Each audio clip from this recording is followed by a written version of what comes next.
استقلال استقلال په مسکامو هیوادوال استقلال استقلال. د زمري 24مه هیواد ته د اسلامي امارات راتګ چې ورسره د امن او پرمختګ زیری ملو.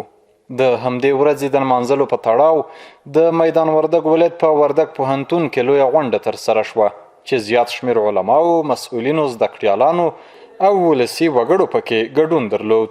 ورونو دغه ازادي فتحه چا په خیرات کې نه درکړې، چا د پیسو په قیمت کې نه درکړې، د وینو په مقابل کې کړې.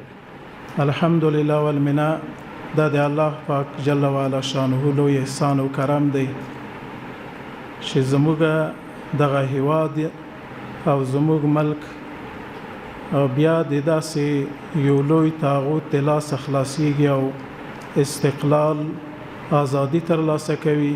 ټولو نه مخکې د مبارکه وي د هغو شهیدانو او فدایانو میندو او پلارو ته چې داسې بچیان یې روزلي وو چې نن ورځ د دوی د قربانیو په برکت موږ او تاسې د ازادۍ ورځ لمانځو. داسې میندو ته د مبارک وي دا ورځ چې هغو خپلو اولادو ته داسې پاک شیر او شیدې ورکړې وي چې د هغو د قربانیو د قهرمانۍ په وجه نن موږ او تاسې د ازادۍ ورځ لمانځو. په دې غونډه کې علماو وویل چې هیواد ته راغلی برم ازادي او د اشغالګرو له هیواده تیښته او ټول یې د شکرانې د ادا کولو ترڅنګ باید ساتنه هم وکړي. نو که د موږ تاسو فکري جوړښت وي او د کفار خپل دښمن وبولو او د دوی د دغو زهرجنو تبلیغات نه ځان نه وساتو، خپل اولاد نه وساتو، دغه نظام به الله جل جلاله موږ ته قایم او دایم ولري. لپاره چې ازادي خو مو وګټله، استقلال مو وګاټه او د دې ساتل په موږ تاسو باندې ضرور دي.